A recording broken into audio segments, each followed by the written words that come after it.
An unusual day. The soft patter of rain on the roof of her car was a familiar soundtrack to Dr. Elaine Carter, director of the FBI Atlanta field office.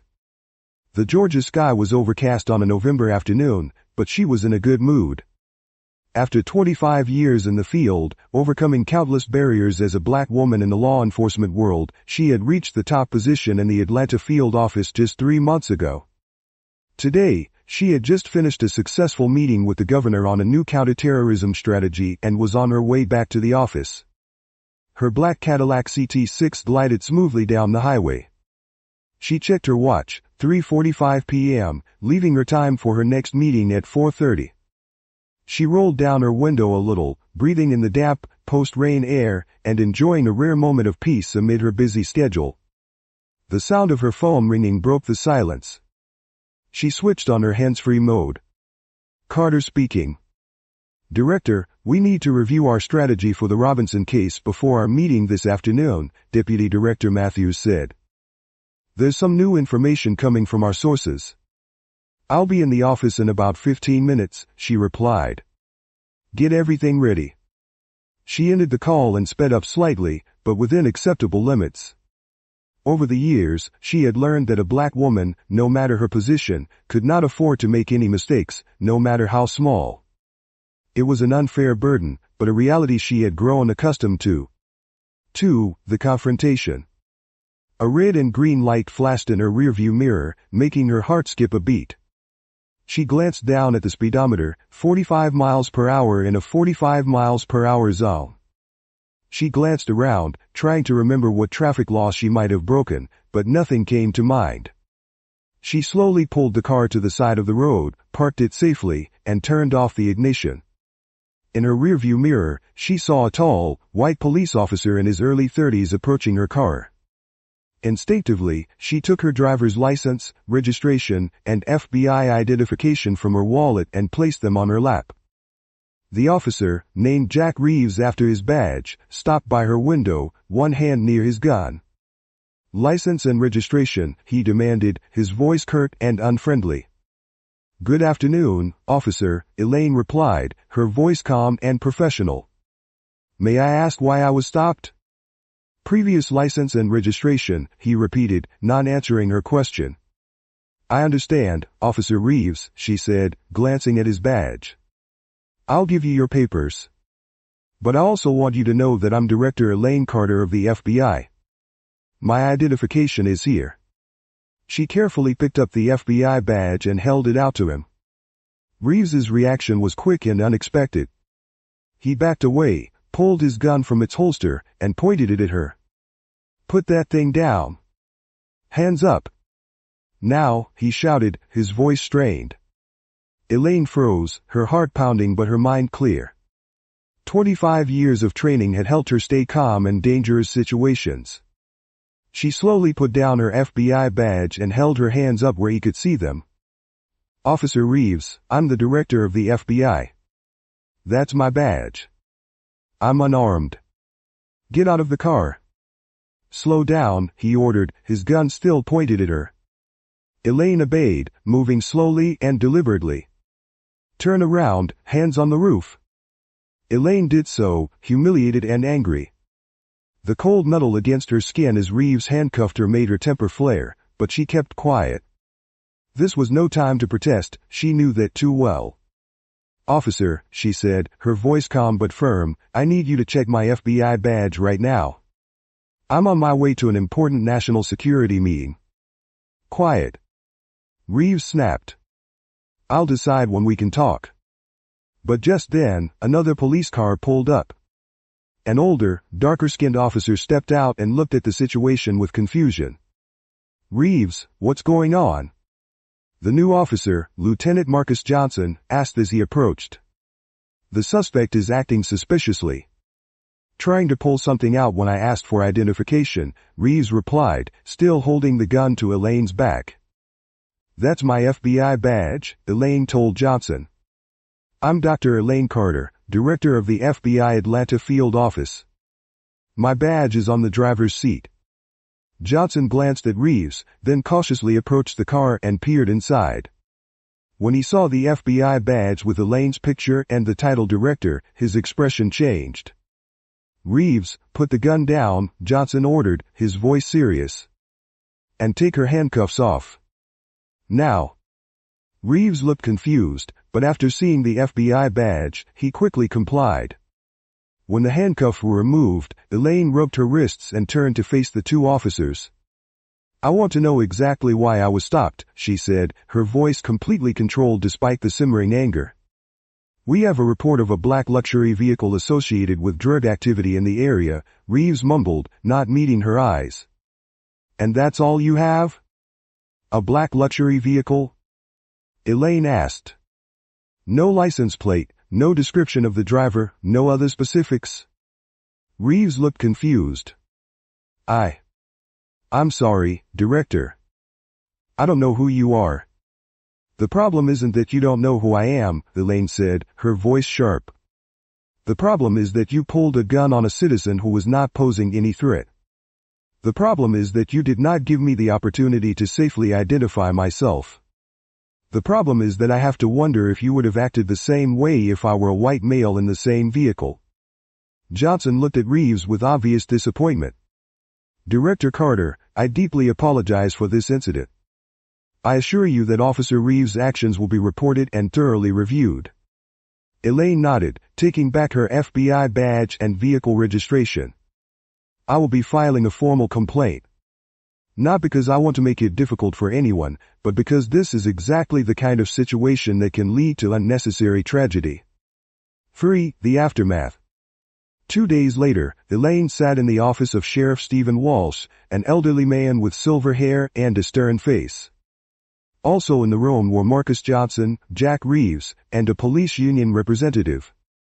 "First, Director Carter," Walsh said, "I want to express my deepest apologies for the incident 2 days ago. There is no excuse for one of our officers to point a gun at a non-threatening citizen, much less a high-ranking official of a federal law enforcement agency." Elaine nodded slightly, her arms crossed over her chest. "I appreciate your apology, Sheriff. But I'm not here today for me. I'm here for all the people of color who have gone through the same situation without the privilege of an FBI badge." Walsh sighed, nodding. "I understand. And I agree. We have reviewed the entire incident, including the body camera footage from both officers. There is no justification for Officer Reeves' actions." Reeves sat rigidly in his chair, his eyes fixed on the floor. After careful consideration, Walsh continued, "I have decided to terminate Officer Reeves, effective immediately." The room fell silent. Elaine looked at Reeves, who still did not look up. "Officer Reeves," she said, breaking the silence, "do you have anything to say?"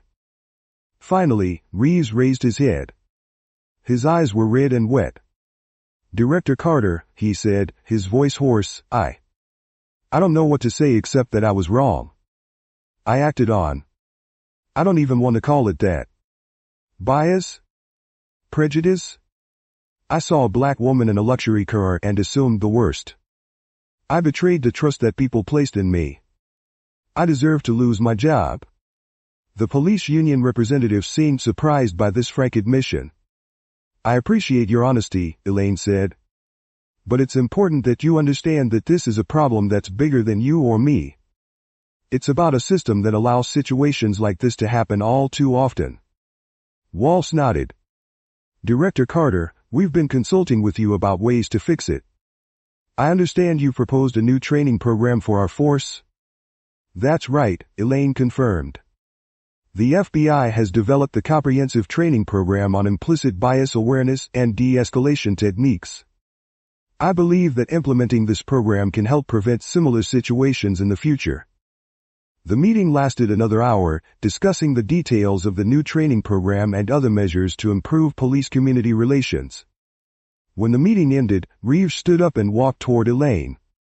"Director Carter," he said, his voice shaking, "I know I don't deserve forgiveness. But I want you to know that I am truly sorry. And I will live with that regret every day." Elaine looked into his eyes, seeing the sincerity. "Remorse is only valuable when it leads to action," she said. "I hope you will use this experience to become a better person, Jack." 4. The transformation. 6 months later, Elaine was sitting in her office when her assistant announced that she had an unexpected visitor. She was surprised to see Jack Reeves walk in, no longer in his police uniform, but in neat civilian clothes. "Thank you for agreeing to meet with me, Director Carter," he said, his tone much more modest than it had been on their first meeting. "Sit down, Jack," she said, gesturing to the chair across from her desk. "I hear you're working with a nonprofit on police reform?" Reeves nodded. "Yes. After I lost my job, I had a terrible few months. I was angry, sad, and completely lost. But then I realized that what you said was true. Remorse is only valuable when it leads to action." Elaine listened as Reeves described his work with the nonprofit, where he shared his story as a warning and a lesson to others. "I'm here for a specific reason," Reeves said, pulling a folder from his briefcase. "We're developing a new training program for police officers, focusing on implicit bias awareness and de-escalation techniques. I was wondering if you could review it and give me your opinion." Elaine took the folder, feeling a little impressed. "I'll look into it. But I have to ask, why did you come to me?" Reeves smiled sadly. "Because you were the only person in that whole thing who saw me as a person, not just a problem to be solved. You had every reason to hate me, but instead you challenged me to be better." Elaine nodded, feeling a little satisfied. "Violence is born of fear, Jack. Fear is born of not understanding each other. And the only way to overcome that fear is to face it, acknowledge it, and learn to see each other as human beings. I learned that the hard way," Reeves admits. "But I understand it now more than ever." As Reeves leaves, Elaine stands by the window, looking down at the bustling city of Atlanta below. She thinks about her journey from aspiring young woman to FBI director, and about all the hurdles she's had to overcome along the way. She thinks about Reeves and his transformation, from a symbol of systemic bias to an advocate for change. And she realizes that sometimes, the most painful moments can become the most powerful catalysts for progress. That same day, Elaine received an email from Chief Walsh, announcing that the new implicit bias training program had been fully implemented across the department, and that early data showed significant improvements in how officers interacted with the community. She smiled, knowing that this was just a small step in a long journey. But sometimes, small steps are all it takes to start a big change. The Son of Justice. Part 1, Ordinary Day. The Seattle sky was gray under a thick layer of clouds on a late October day. Maya Richardson sighed as she looked through the thick stack of files on her oak desk. 23 years in law enforcement, and this was her third day as the director of the FBI Seattle field office. The first African-American woman to hold the position in the area, and the pressure seemed even heavier than the pile of files before her. "Director, the meeting with the Seattle Police Department starts in 30 minutes, Assistant Special Agent Morris reminded, leaning slightly against the office door. Maya nodded. "Thank you, I'll be on my way now." She folded the file on the international drug trafficking case they were investigating, stuffed it into her black leather briefcase, and slung her blazer over her shoulders. The Movado watch on her wrist indicated that it was 2 p.m. Considering the traffic, she had plenty of time to make it there. "I'll be back after the meeting. If Deputy Director Washington calls, tell him I'll call you in the evening," Maya told Morris as she walked through the waiting room. "Yes, Director." Maya's black Audi A6 rolled out of the parking lot. The clouds overhead were starting to drip a light rain over the city. She turned on the radio, selecting NPR for the news. The election had just ended, and the political climate was still tense. She drove through the familiar streets of Seattle, her mind drifting between the upcoming meeting and the pressing issues that needed to be addressed. Part 2, The Incident. On a quiet street corner, less than a mile from the police station, a red and green light suddenly flashed in her rearview mirror. Maya frowned. She was sure she had not been speeding or breaking any traffic laws. "What a pain," she muttered, gently pulling the wheel to the side of the road and turning off the radio.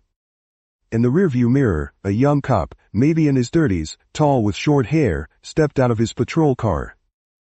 Maya reached into the glove compartment, pulling out her driver's license and registration. Automatic actions she had done hundreds of times, but this time she also reached into her coat pocket to pull out her FBI identification. The cop came to the window, alert. When Maya rolled down the window, he leaned down to look, his face suddenly tense. "License and registration," he demanded, his voice gruff. "Very well, officer." "May I know why I was stopped?" Maya asked, her voice calm and professional. "Just give me your papers," the officer repeated, not answering the question. Maya looked him straight in the eye.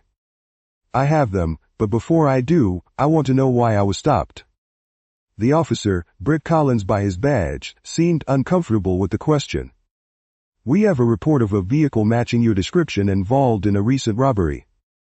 "I understand," Maya said, nodding. "I'll give you your papers, and my FBI identification. I'm Director Maya Richardson of the FBI Seattle Field Office." As she slowly reached into her coat pocket, Collins suddenly pulled out a gun and pointed it at her. "Hands up. Put your hands up where I can see them," he shouted, his voice echoing in the small space of the car. Maya froze, the familiar feeling of adrenaline coursing through her. 23 years of training was starting to kick in. She slowly raised her hands, trying to maintain her composure. "Officer Collins, this is Director Maya Richardson of the FBI. I am unarmed and trying to get my identification.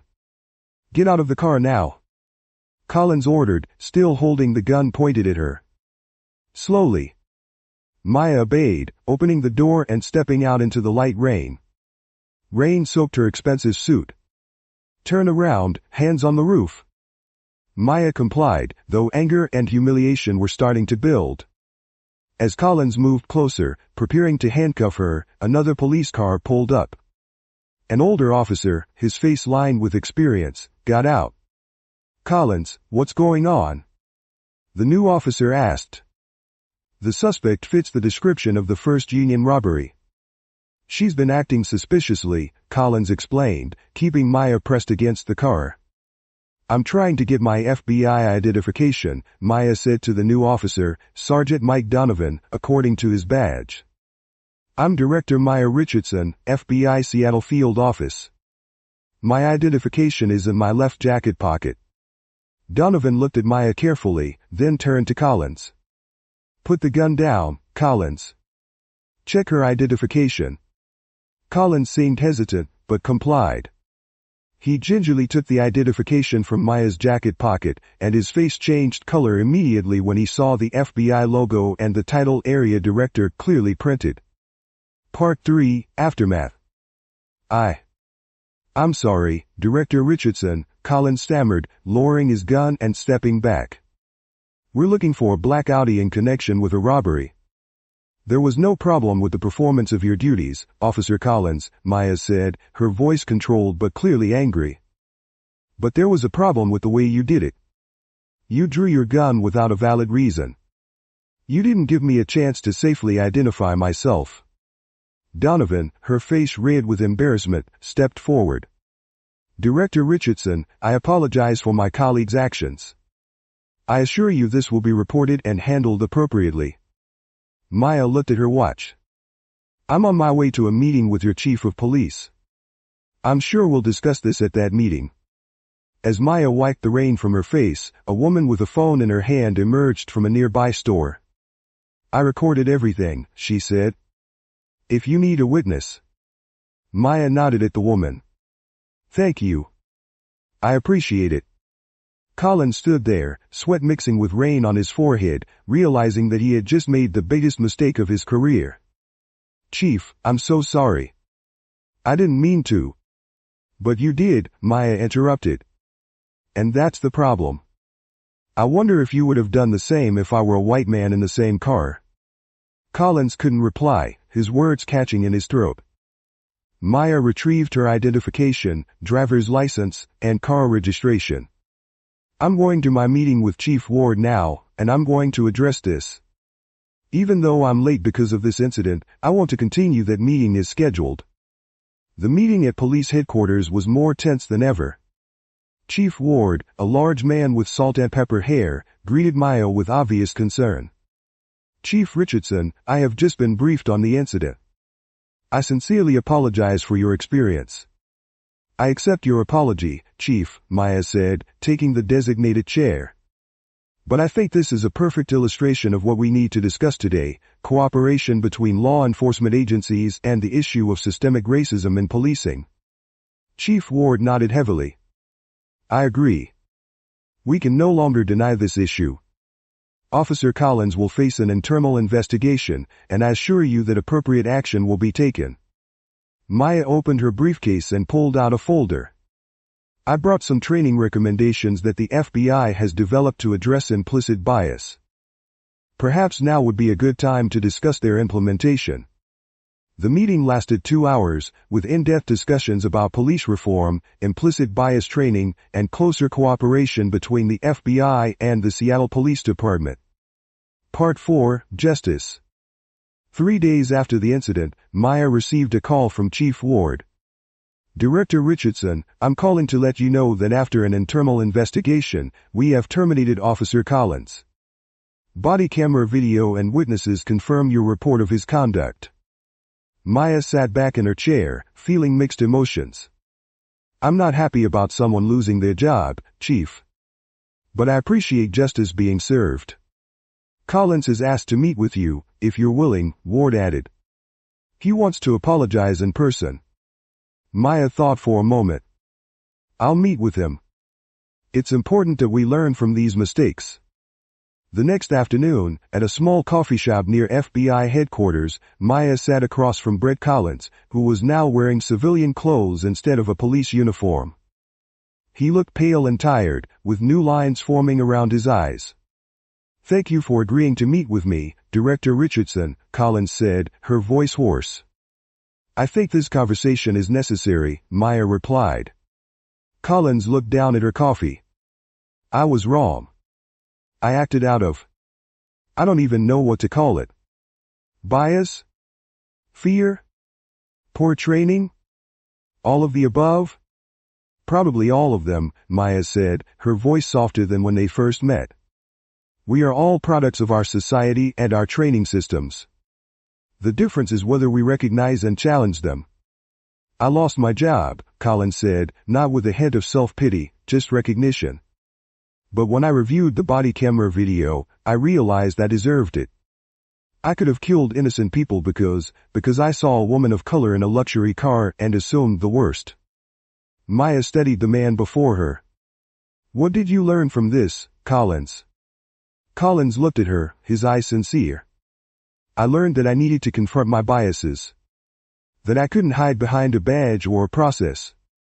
That every person I interacted with was a person, not a stereotype. That's a good start, Maya said, sipping her coffee. You know, the FBI is hiring for a position in diversity and inclusion training. If you really want to do something meaningful with this lesson, you can apply. Sometimes people who have made mistakes and learned from them are the best teachers. Collins looked at her, surprised. You would recommend me? After what I've done? Maya tilted her head. I would recommend the version of you sitting before me right now, the one who has learned the hard way and is ready to grow from it. Not the version of you from 3 days ago. When they finished their conversation, Collins stood up, his expression lighter, though still burdened with responsibility. I won't waste this opportunity, Director Richardson. I promise you that. I know you won't, Collins, Maya replied, holding out her hand. Sometimes the hardest lessons are the most valuable. Part 5, The Change. A year later, at the Seattle Police Academy, Brett Collins stood before a class of recruits, with FBI Director Maya Richardson at his side. Implicit bias is not something that belongs to someone else, Collins told the attentive class. It belongs to all of us. And in this job, it can be the difference between life and death, not just for our citizens, but for you. Maya stepped forward, looking around the room filled with young, diverse faces. We can't eliminate biases in a day. But we can recognize them, confront them, and refuse to let them dictate our actions. As class ended, Collins and Maya walked down the halls of the academy. You changed my life, Collins said, her voice low. You could have destroyed me, but instead you gave me a different path. Maya smiled. That's what true justice demands, not punishment, but change. Not revenge, but reform. And sometimes, it starts with a painful misunderstanding between two people on a rainy street. As they stepped outside, the golden sunlight fell on the rarely sunny city of Seattle, as if the sky were offering them a new chance. What about the FBI-SPD partnership? Collins asked. It's expanded to 3 other cities, Maya replied with a proud smile. Sometimes, from the deepest darkness comes the brightest light. And as they walked to the parking lot, they both knew that their story, of wrongdoing, forgiveness, and reform, was just a small part of a larger change. A change that they were now, in their own ways, helping to promote.